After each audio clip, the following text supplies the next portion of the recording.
Vincent Lockhart had every luxury a person could want: sleek sports cars, a sprawling penthouse overlooking the city, exclusive invitations to the most coveted galas and auctions.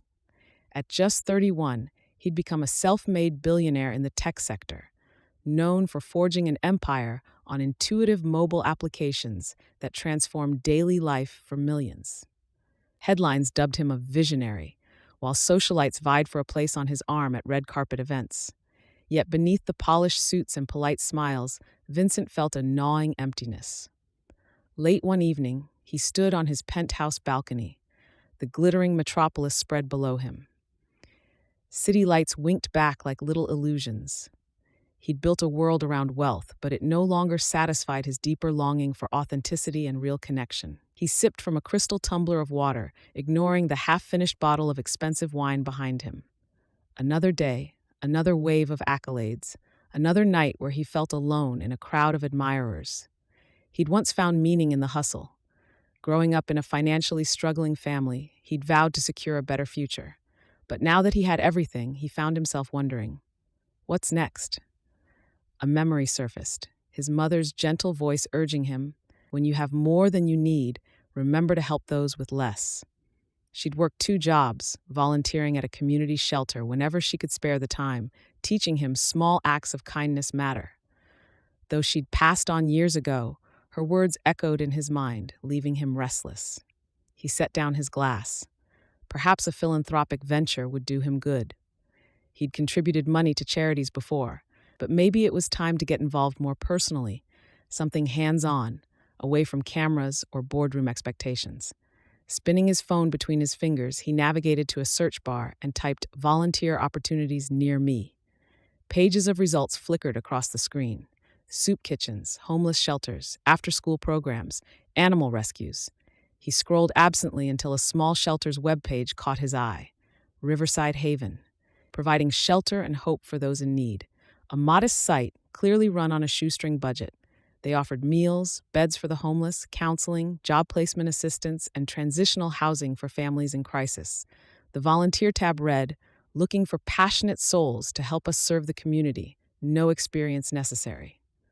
Vincent paused.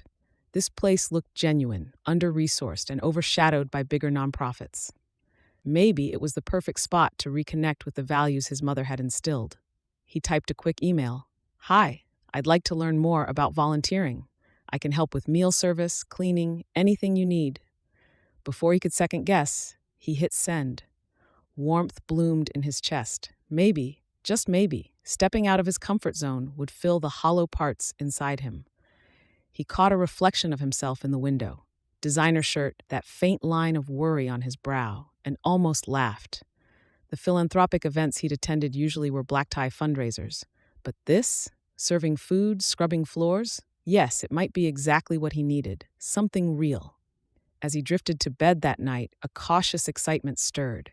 He told himself if the shelter responded, he'd approach them incognito, keeping his billionaire identity low-key. He could volunteer as Vince Lockhart, just a regular local guy. No suits, no red carpets, just honest work.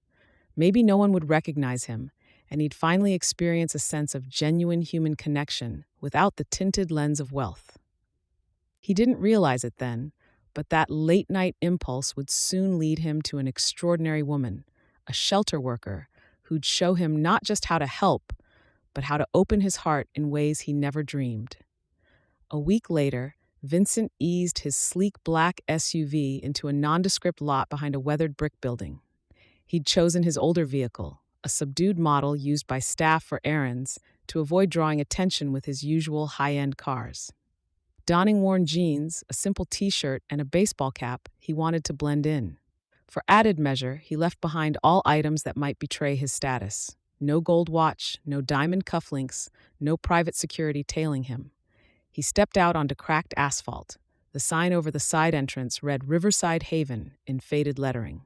A handful of people milled around outside, some waiting for the shelter to open for lunch, others lingering in conversation. Vincent's heart pounded. He was used to boardrooms and conference stages, not this. He'd received a short email from the shelter's volunteer coordinator, Rosie Hammond, inviting him to drop by for an orientation. Approaching the door, he inhaled, reminded himself, just be yourself. You're here to learn and help. Inside, the corridor smelled faintly of disinfectant and warm food. Fluorescent lights flickered overhead. A woman in her 60s with a warm, kind face greeted him at a desk piled with paperwork. Her name tag read Rosie. You must be Vince? Rosie's voice carried an easygoing warmth. Thank you for coming. He offered a smile. That's me. Thanks for having me.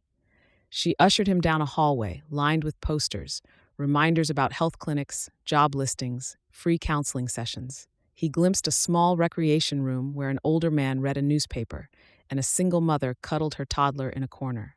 The place felt lived in, a mix of hope and hardship etched in every worn surface. Rosie led him into a modest staff lounge. A coffee machine sputtered in the corner next to mismatched mugs. Let's do a quick orientation. We rely heavily on volunteers, so we're grateful for your time. Vincent nodded, scanning the battered furniture, the tacked-up schedules. Everything was clean, but well-worn, a far cry from the polished expanses of his corporate offices. He felt both humbled and oddly at ease. Rosie rattled off a list of possible tasks: sorting donations, helping prep meals, cleaning common areas, assisting with administrative chores. Which area interests you? She asked. He hesitated, remembering his mother's emphasis on caring for others face to face. Maybe meal service. I'd like to meet people, help directly. Rosie's eyes crinkled in approval. Great, we serve lunch and dinner daily. You can shadow our kitchen lead. She's a gem, but we're short on hands, so watch out. She might put you to work right away, she chuckled. And you'll meet our on-site social worker, Eva Delgado. She does a bit of everything, from counseling to organizing events. Vincent's heart skipped. He'd read about the staff on their site. Eva Delgado was the shelter's star social worker, known for her compassion and unstoppable energy. He felt a tug of curiosity, intrigued by the glimpses of her in the media. A local piece had once hailed her as the spirited heart of Riverside Haven. Soon, Rosie escorted him to the kitchen, a compact space of stainless steel counters, a large industrial stove, and an array of battered cookware. A pot simmered, sending savory aromas swirling. A tall, broad-shouldered man in an apron stirred vigorously. Vince, meet Tony, our part-time cook, Rosie said. Tony, Vince is here to help. Tony gave a curt nod, passing Vince a net cap and gloves. We serve lunch in 30 minutes, he said, voice gruff but not unkind. You can help me plate up. Then we'll see if you can handle stirring soup without burning it. Vincent grinned, slipping on the gloves. I'll do my best. Before he could start, a flutter of motion caught his eye. A petite figure in dark jeans and a simple blue blouse entered, carrying a box of donated pastries. Her chestnut hair was pulled back in a loose braid, stray wisps framing a heart-shaped face. There was a quiet strength in her posture, a lively light in her eyes that spoke of kindness and determination. He realized with a jolt, this must be Eva Delgado. She glanced up, spotting the newcomer. A friendly smile lit her face. Hi, you must be the new volunteer. I'm Eva. He swallowed, mustering a calm greeting. Vince, good to meet you. Her gaze flicked over him, not in judgment, but curiosity. Great, we can always use extra hands. Her tone was warm, effortlessly drawing him in. Thanks for coming. He forced down the sudden nervousness swirling in his stomach. He'd negotiated multi-million-dollar deals without breaking a sweat, yet a simple greeting from Eva set his heart racing. Ridiculous. Rosie, sensing introductions were done, said a quick farewell, leaving them to the kitchen bustle. Tony barked instructions, and Vincent sprang into action, ladling soup, retrieving trays, stacking cups. For the next hour, he worked steadily, occasionally exchanging glances with Eva as she floated in and out to oversee guests, offer comfort, or ensure the line ran smoothly. Amid the clatter of pots and the murmur of grateful guests, Vincent found a sense of fulfillment. He wasn't being praised for his wealth or genius ideas. He was just helping serve lunch to people who needed a warm meal. For once, no one fawned over him or tried to impress him. When they finished, sweat clung to his brow, and his arms ached from carrying trays. Tony clapped him on the shoulder. Not bad, newbie. Next time, don't slop as much soup outside the bowls. Vincent laughed, nodding. Understood. Eva passed by, dropping off an empty tray. You did great for your first day. Thanks for stepping in. Her smile was genuine, bright. Vincent's pulse skipped again. My pleasure. I'll be back tomorrow if you need me." She nodded, expression turning thoughtful. "We always need good people, but we don't typically see folks show up out of the blue. I'd love to know what brought you here." He hesitated, aware that the real answer, burnout from wealth, yearning for authenticity, might sound unusual. "I just wanted to do something meaningful. My mom used to volunteer at a place like this." Understanding flickered in her eyes. "Well, that's as good a reason as any." And with that, she disappeared, whisked away to help a distressed mother searching for a lost bag. Vincent lingered, warmth blooming in his chest. This was day one, and already he felt a stirring of purpose, not to mention an undeniable pull toward Eva Delgado, a woman who seemed to wear compassion like a second skin. He left the shelter that afternoon, slipping back into his SUV with a mixture of exhaustion and quiet satisfaction. The day had been physically draining and emotionally eye-opening. Yet in that sea of hungry faces and real stories, he felt more alive than he had in years. And if he was honest with himself, he couldn't wait for tomorrow to see Eva's bright smile once again. Over the next week, Vincent settled into a volunteer routine, arriving in the morning, prepping lunch, helping with any odd jobs needed. He insisted on tackling menial tasks, scrubbing pots, wiping down tables, unloading supply trucks. The staff teased him about being unstoppable. They had no idea he was a billionaire, used to delegating every chore. He learned quickly that the shelter was understaffed and overstretched.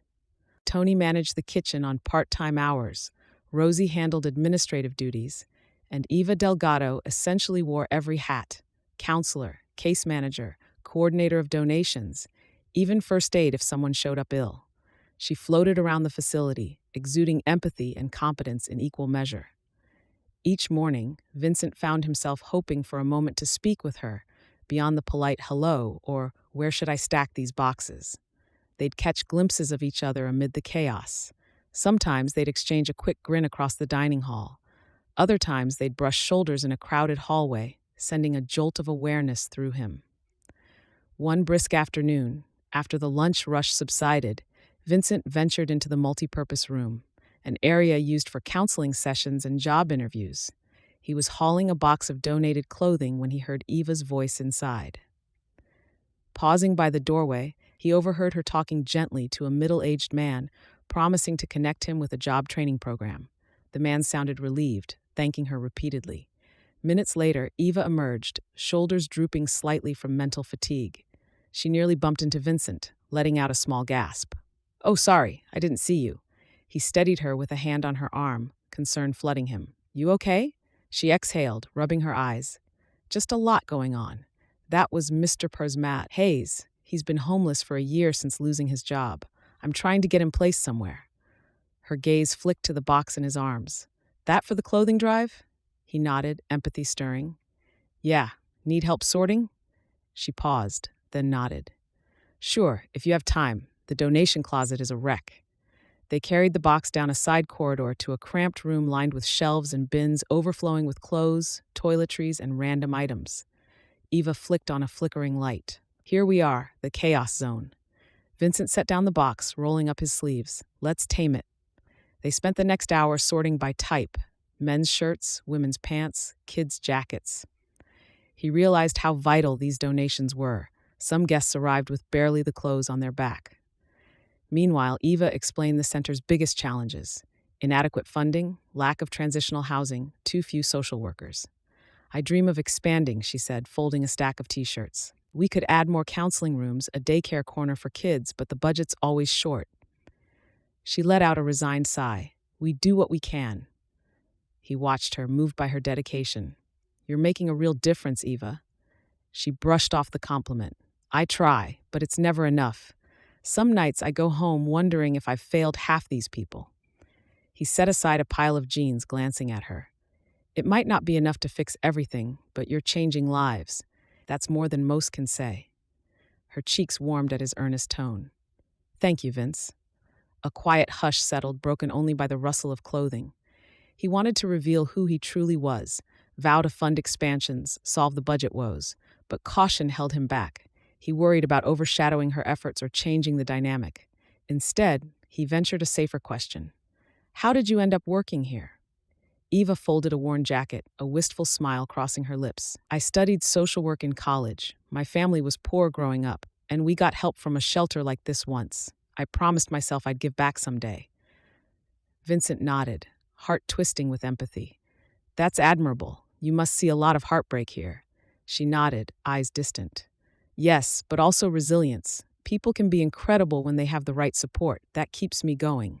He wished he could share in that sense of purpose. I admire you, he murmured. She glanced up, meeting his gaze. For a moment, neither spoke. Tension hovered, rich with unspoken curiosity. Before they could delve deeper, a staff member popped in, asking Eva to handle an urgent intake. She apologized, stepping away, leaving Vincent feeling simultaneously intrigued and frustrated. There was so much he yearned to say, and so much he worried might disrupt the fragile authenticity he'd found here. As the days passed, he continued volunteering, forging tentative friendships with staff and guests alike. He found joy in small victories, successfully unclogging a sink, comforting a distraught teen, or quietly funding extra groceries under the guise of an anonymous donor. He watched Eva orchestrate her daily miracles, securing shelter for a single mom, organizing a job fair, rallying volunteers with unwavering passion. He'd never felt so fulfilled. Yet with each day, his growing feelings for Eva weighed on him, telling her the truth could shift everything. Would she feel betrayed by his secrecy or see his wealth as a chance to exploit? No, her moral compass was too strong for that. More likely, she'd resent him for hiding his identity. Still, he sensed they were on the brink of something profound. In every fleeting conversation, a spark flared, a mutual understanding that defied their brief acquaintanceship. He resolved to find the right moment to reveal who he really was, and maybe, just maybe, offer the kind of help that would let Eva's dreams for the shelter take flight. One chilly evening, Vincent found himself lingering at the shelter long after dinner service ended. Tony had left, Rosie clocked out, and the building was mostly quiet. Eva remained, typing at a battered computer in the office, finishing case notes for the day. At first, Vincent wasn't sure why he stayed. He told himself he wanted to do more cleaning, but the real reason was that he just couldn't leave without seeing if Eva needed help. Eventually, he peered into the office. She sat hunched over, hair slipping from her braid, eyes shadowed by fatigue. A single desk lamp cast flickering light across a stack of papers. He tapped gently on the doorframe. "Still here?" he asked softly. She glanced up, startled. "Oh, Vince, I lost track of time." A sheepish smile. "One of these days, I'll learn to work normal hours." He noted the half-eaten protein bar on her desk, suspecting she hadn't eaten a real meal.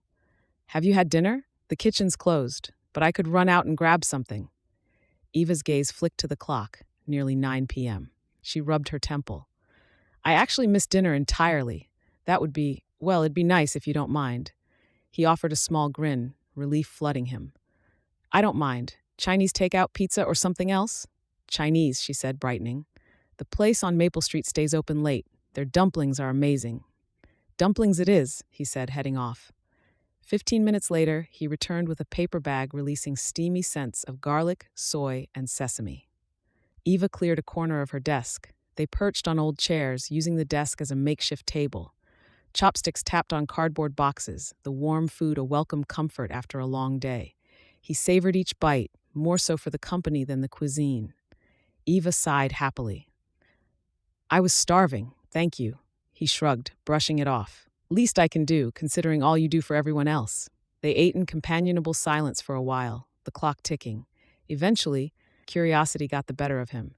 "So, how do you handle it? All the heartbreak, the lack of resources, doesn't it wear you down?" Eva paused, setting her chopsticks aside. "Sometimes," she admitted. "I've had days where I cry all the way home, but then I see small successes. Someone lands a job, a family finds permanent housing, it outweighs the pain." He nodded, admiration surging. "You're stronger than you realize."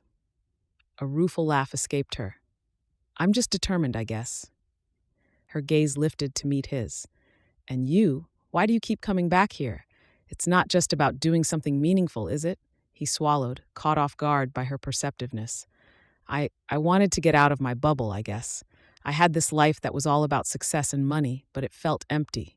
Volunteering here, it reminds me there's more to life than corporate deals. She eyed him thoughtfully. You talk about business deals, success, but you never say what you do exactly. A flicker of panic flared. He'd told her he used to work in tech support, a half-truth, but never elaborated. I do some freelance consulting, he said carefully. Tech stuff, but it's not as big as you think, enough to pay the bills. She tilted her head. Is that how you can afford extra groceries sometimes? Rosie mentioned an anonymous donor covering shortfalls, and I suspect it's you. He felt a warm flush. But trust me, it's not a huge fortune. I just want to help when I can. The lie tasted bitter. He hated concealing his full story, but he wasn't ready to lay bare his identity. Eva's expression softened. That's incredibly generous. We appreciate it. You've done more in a few weeks than some folks do in years. Shame flickered in him. She had no idea how trivial these donations were in comparison to his true wealth. He forced a smile. It's the least I can do. A hush fell, full of unspoken questions. Eva brushed her hair back, her eyes studying him. You're different, Vince, she said quietly. Not a typical volunteer. It's like you have a foot in two worlds. He suppressed a shiver at her insight, forcing a casual laugh. Maybe I just watched too many hero movies. She didn't look convinced, but let it slide. Leaning forward, she changed the subject. So, do you have any family in the area? He froze, memories of growing up with minimal means flashing through his mind. He'd rarely spoken of his late mother, especially to strangers. Yet with Eva, he felt safe. My mom passed away a few years back. No siblings, no dad in the picture. It's just me. Sympathy flooded her features. She reached across the desk, placing a hand on his.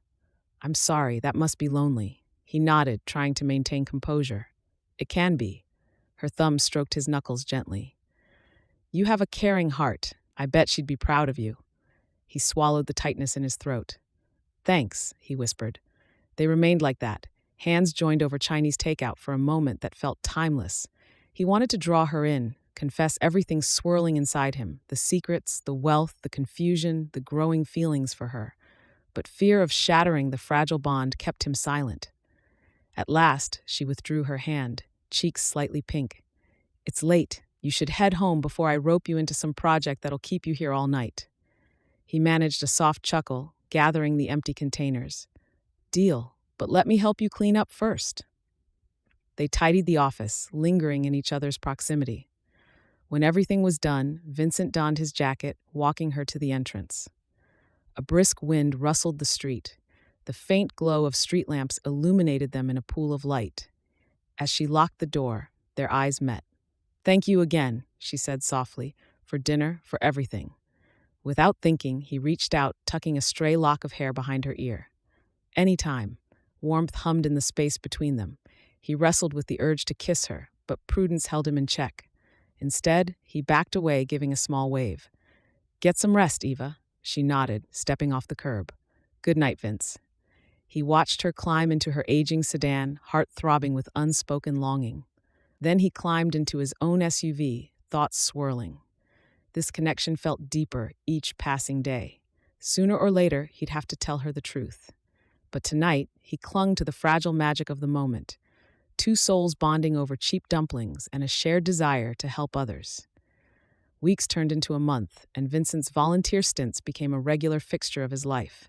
By day, he still ran Lockhart Innovations, though he delegated more tasks than ever, trusting his executive team to handle daily operations. He spent less time in the penthouse, more time sleeping in a modest rental apartment he'd quietly secured near the shelter, avoiding the risk of being chauffeured around in his usual extravagant style. He found unexpected joy in small routines, setting up cots in the evening, greeting guests by name, listening to Tony's dry humor while cooking dinner. Rosie taught him the intricacies of paperwork, and he started helping with data entry. Meanwhile, Eva Delgado remained the bright axis around which the shelter seemed to revolve. He'd catch glimpses of her comforting a teary-eyed teenager or joking with an elderly resident about the rainy weather. Each moment brought him deeper admiration and something more akin to love. He wanted to see her outside these walls, take her on a real date, but they were both so busy, and the risk of being discovered still gnawed at him. Then, one afternoon, an incident cracked his carefully kept facade.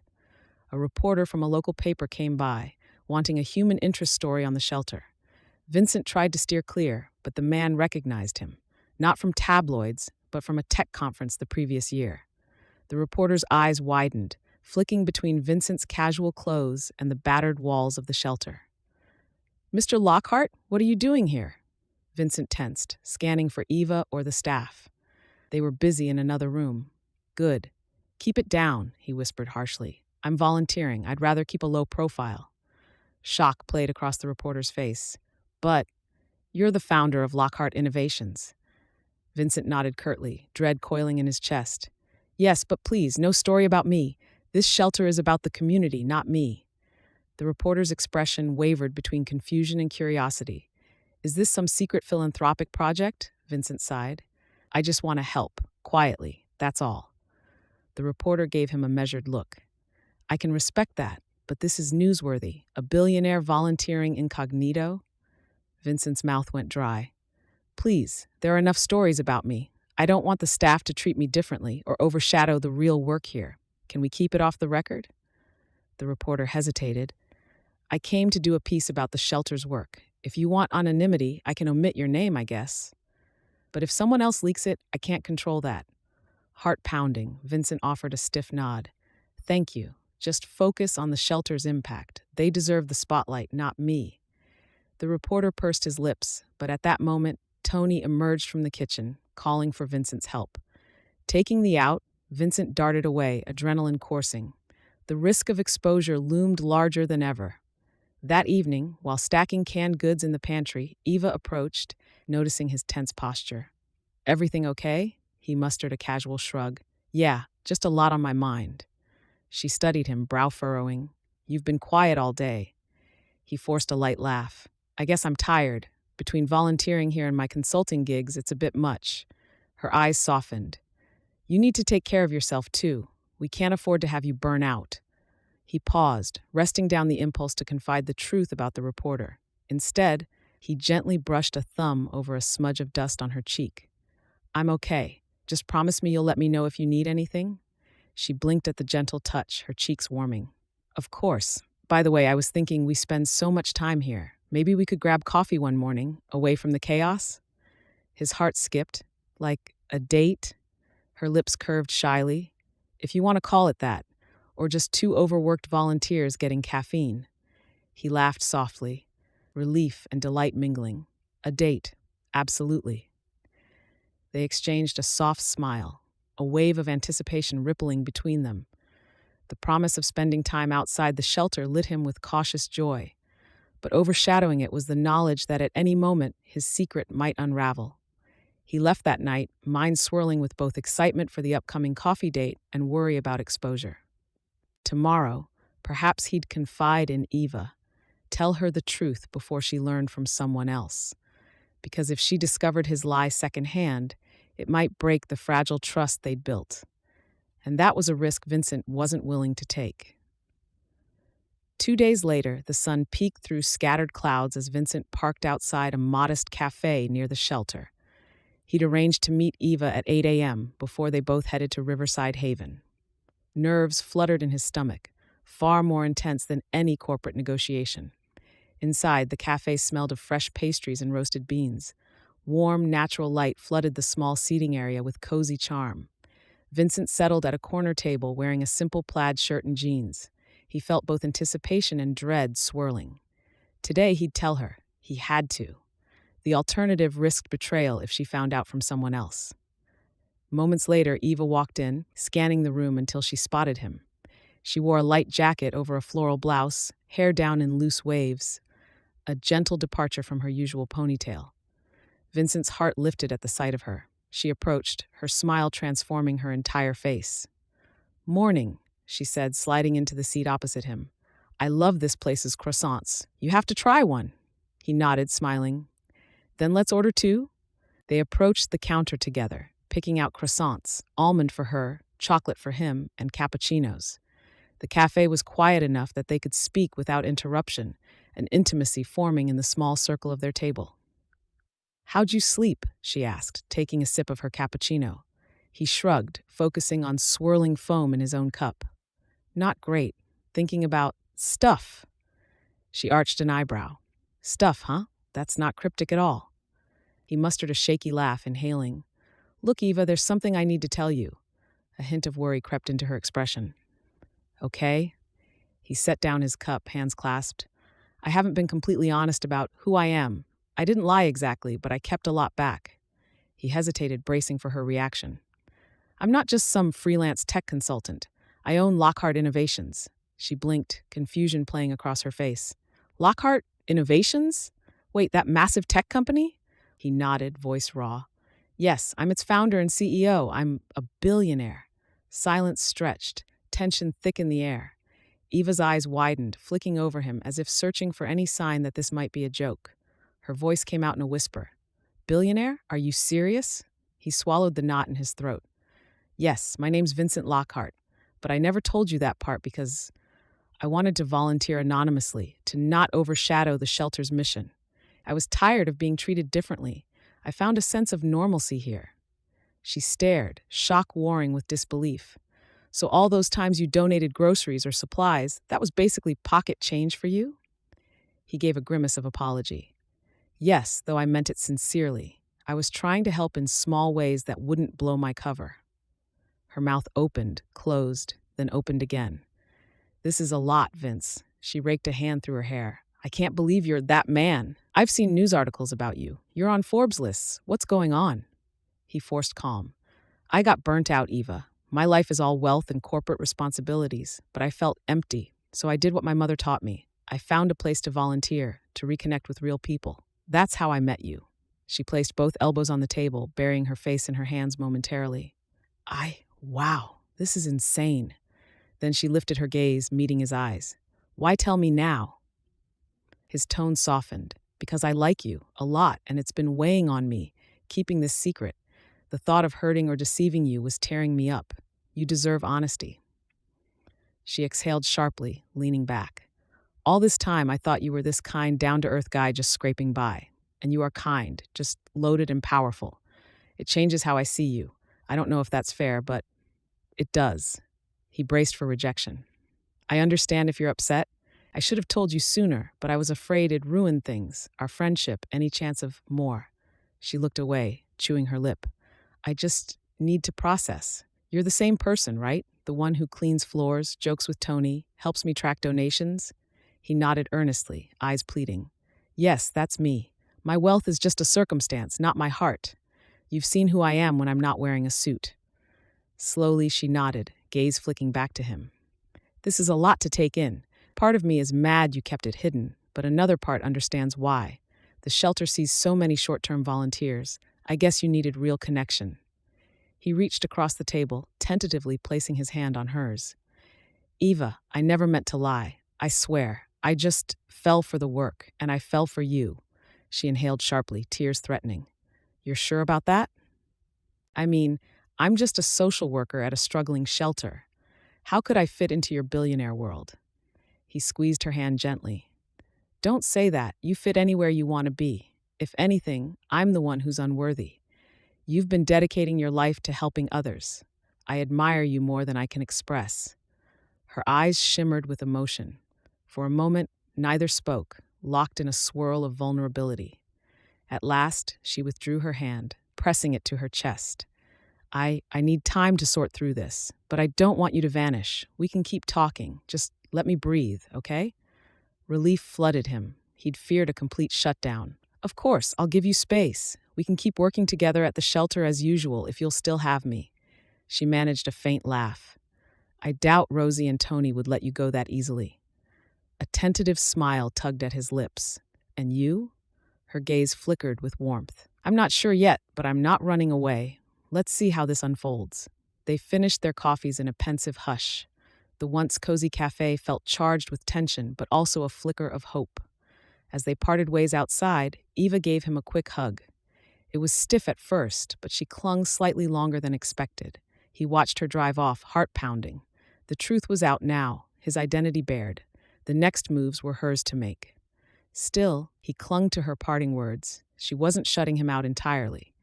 That slender thread of acceptance was enough to spark hope in Vincent's chest, guiding him to face whatever changes lay ahead. The days following his confession felt tense and uncertain. Eva remained polite but guarded, focusing on her shelter responsibilities while grappling with the revelation of Vincent's immense wealth. Meanwhile, gossip spread quietly among the staff. The local reporter who recognized Vincent ran a short piece praising an anonymous donor rumored to be a prominent tech figure, fueling speculation. Staff whispered about the possibility of a big-time sponsor in their midst. One afternoon, as Vincent restocked the pantry, Tony cornered him. "Heard a rumor you're some hotshot. That true?" Vincent sighed, peeling off his gloves. "More or less. I own Lockhart Innovations." Tony's brow shot up. "No kidding. The boss himself slinging soup and mopping floors?" Vincent shrugged, bracing for scorn.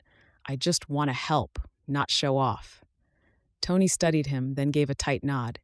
"You do good work here. Doesn't matter if you're a billionaire or a bum, long as you pitch in." With that, Tony turned to chop vegetables. Vincent exhaled, relieved by the acceptance. Others had questions, but mostly about how to get stable donations. Vincent sidestepped them tactfully, promising he'd talk to leadership. The real challenge lay in repairing the rift with Eva. She avoided deep conversations, burying herself in casework. Polite, yes, but the warmth he'd seen was muted. Finally, one evening, after the shelter closed, she approached him. He was scrubbing a pot in the kitchen, the facility mostly empty. "Hey," she said softly, "mind if we talk?" He set aside the pot, heart thumping. "Of course." She gestured toward a quiet corner. They sat on stools near a window that overlooked the moonlit street. She fiddled with the hem of her sweater. "I've spent the last few days thinking about us, about your secret. I was upset, but also, I see why you did it." He nodded, forcing himself to remain calm. "I'm sorry for deceiving you. I should have trusted you sooner." She stared at her hands. "I get it, though. I also realized it's not about your wealth. It's about your sincerity. You've been here, day in and day out, without any fanfare. That's real. And I can't ignore how you've worked alongside us, not above us." Relief pulsed through him. "I'm so glad you see that." Her gaze lifted to his.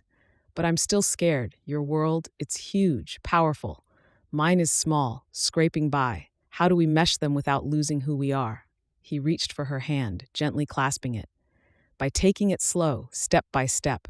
I can adapt. I'm not shackled to the glamorous lifestyle. Money's a tool, not my identity." She exhaled, her expression softening. "I want to believe that. Because, Vince, I care about you. Against all reason, I've grown to like you a lot." His chest swelled, a smile cracking his face. "I feel the same, more than like, if I'm honest." A tear glistened in her eye. "Then maybe we give this a try for real. Just promise me you won't vanish into a world of corporate jets and billion-dollar deals."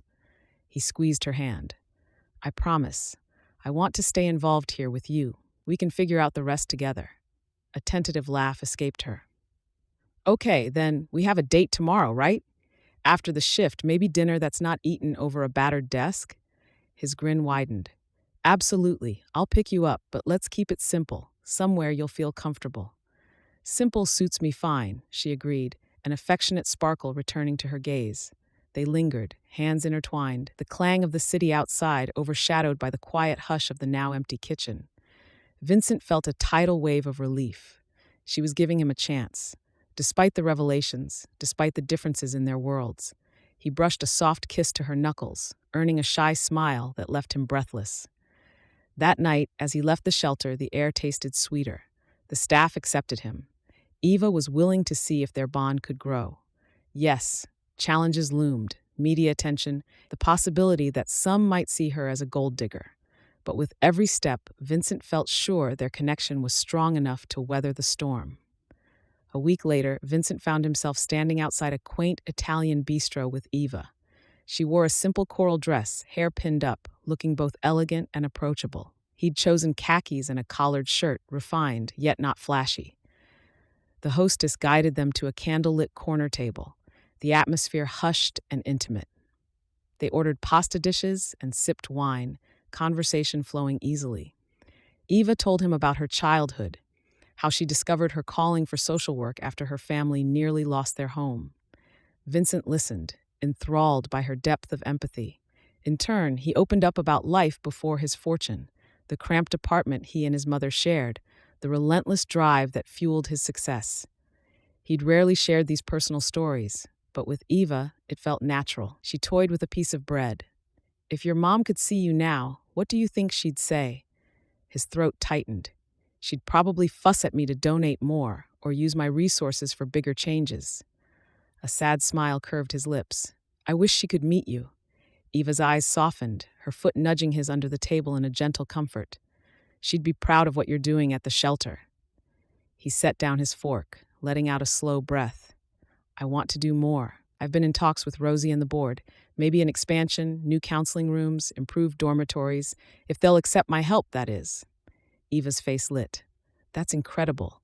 Just be prepared for some trust issues. People might wonder if you're expecting something in return." He nodded solemnly. "I know. I'll proceed carefully. Let them lead. I just want to empower them, not overshadow them." She laced her fingers with his across the table, a proud smile on her lips. "You have a good heart, Vincent." Warmth flooded him. "I have a good guide," he murmured, eyes fixed on hers. They finished their meal, stepping into the cool night air. The city lights glimmered overhead, traffic humming in the distance. He offered her his arm, and she slipped hers through, strolling in comfortable silence. After a block, they paused by a small park, street lamps casting soft halos over a bench. He led her there, sitting side by side. Eva sighed contentedly, leaning her head against his shoulder. "This is nice. I almost forgot what a real date felt like." He pressed a gentle kiss to her temple. "I'm glad I can remind you." They lapsed into hush, hearts beating in tandem. Finally, she lifted her head, meeting his gaze. "So we're doing this, balancing your corporate world with my shelter world. Are we insane?" A soft chuckle escaped him. "Possibly, but I believe we can navigate it." Her smile faltered slightly. "Some might call me a gold digger if this goes public, or say I'm using you to get funding for the shelter. That thought scares me."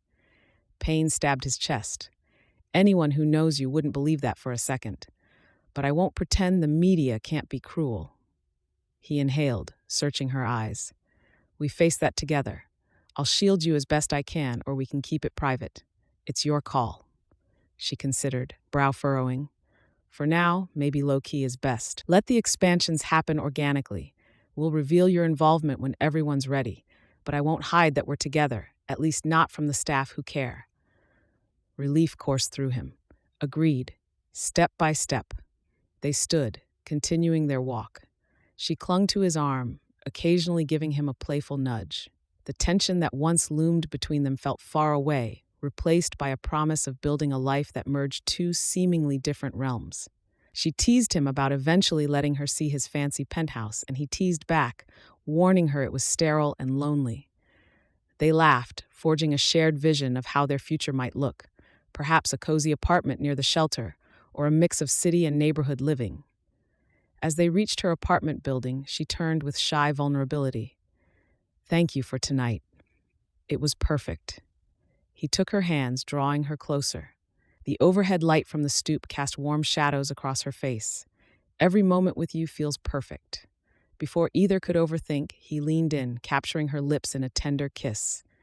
She melted against him, arms sliding around his neck. The city's noise faded, leaving only the rush of blood in his ears. The warmth of her body pressed close. When they separated, breathless smiles lit their faces. She laughed softly, stepping back. "You'd better go, or I'll invite you in, and we'll talk all night." He grinned. "That's a tempting offer." A playful swat on his chest. "Tomorrow's shift starts early, Mr. Billionaire." He acquiesced with a chuckle, bidding her good night.